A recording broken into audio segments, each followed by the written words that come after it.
Hello, my name is Gregory Barr, and I am a current tutor at the University of Wyoming Writing Center, found in the basement of Co Library.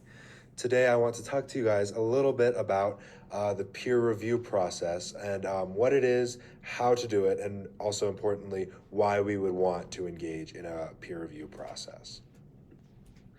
So, to get a little bit of background, I want to talk about what peer review is. And I really like this idea that it is an assessment of one's work by fellow experts according to the standards in the field. So, you are assessing the work and you're not passing judgment or being overly critical of the person. You're just looking at how well the work meets the standards of the field that you're studying. As I mentioned, peer review is not passing judgment. It's not saying, oh, this essay is bad or that project is great or amazing either. It's evaluating the quality and the efficacy of a project. So, how well does it do the things that it is designed to do? So, a peer reviewer is like a building inspector who asks themselves, is this paper or is this building well designed? Is it structurally sound? Is there anything missing? Are there any extra pieces? Or are the finishing touches complete? And I think the order here is very important to pay attention to, because if a building is not well designed, you can't worry about finishing touches. So there is very much an order to these concerns. Now, let's talk a little bit about how to engage in peer review. Firstly, you want to give a paper a once-over and read it all the way through before you start engaging with components or small parts of the essay. This will give you a more general overview and an overall understanding of the paper you're reviewing so that you can see the direction of the paper and the overall structure.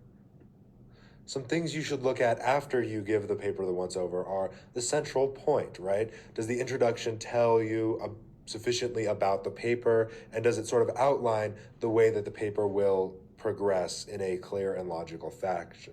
A big component of this is a solid thesis statement that sets up the argument and the claim that this paper is making. After you've analyzed the introduction and you've made sure that the thesis statement is clear and the structure of the paper is reflected in the introduction, you can go through each part of the essay in a sequential manner and ask yourself if all the parts are connected in a correct way. Some things to ask yourself are the paragraphs arranged in a logical order? Are they linked with transitions? And do they begin with topic sentences? So it's very important that the paragraphs relate back to the thesis and the central point of the essay each time that you have a new paragraph. So making sure that they begin with topic sentences that relate to the thesis and that they are linked clearly with transitions will help with that fluidity. Another thing that's important to check for is that everything is in the right place. So by that, you want to make sure that each paragraph deals with one component or one aspect of the central thesis, and you're not bringing in information from other ideas into this paragraph. So make sure that each paragraph deals with one idea completely and doesn't return to another idea or obfuscate and confuse the reader by talking about multiple things within one place. So another thing to ask yourself is if there are extra pieces lying around. And by this, I mean that you want to ensure that each paragraph is strong and integral and doesn't have extraneous information.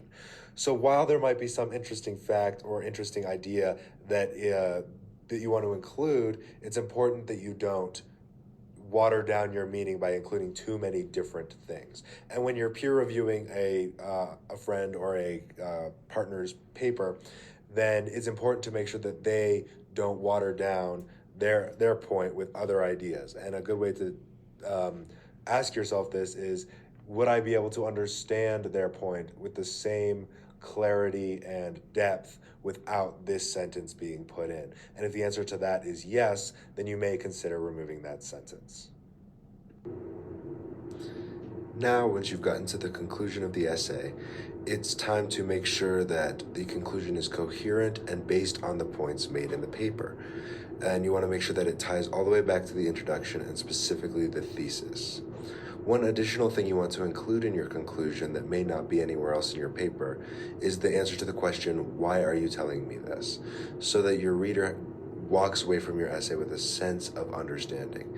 And when you're peer reviewing, you want to make sure that you have some sort of takeaway that you can point to, that your peer reviewee worked to explain and contextualize for you.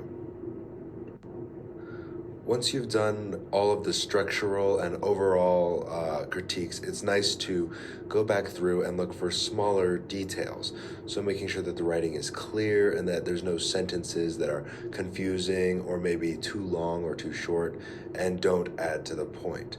And you should also check for any sort of jargon that needs defined, because a lot of times this can cause people to misinterpret or misunderstand a point in an essay. This tip is sort of tied into the previous one, but you want to make sure there are no spelling errors or grammar glitches or any little things that your spell checker did not pick up.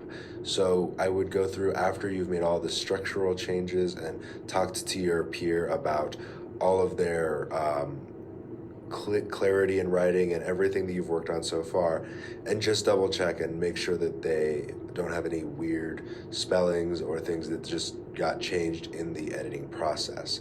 And once you're done with that, I think it's good to go ahead and send the essay back to whoever you are peer reviewing it for. So another important thing to consider is why we peer review. So peer review makes us better writers, and it gets feedback on our writing in live time as we're writing it. So we can get ideas from other writers and build confidence, because it's nice to have an immediate audience as soon as you're done with an essay so that they can give you quick feedback that is very clear and concise, and you can apply to both this essay and any future essays.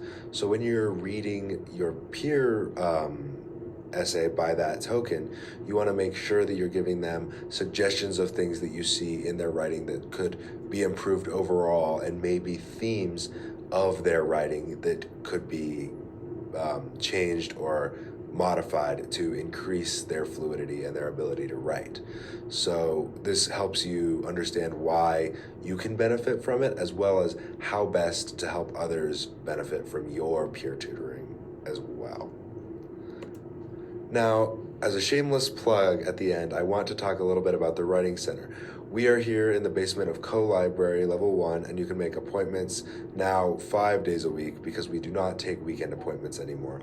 However, we are available Monday through Friday to answer any writing questions you have. Even if you don't have a draft, you can just come to us to brainstorm anything for an essay, or work with us on pretty much whatever type of writing you would like to do.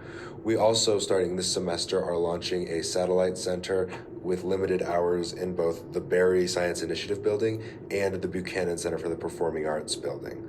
So feel free to check those out on our website as well. Thank you so much for your attention, and I hope this has been helpful.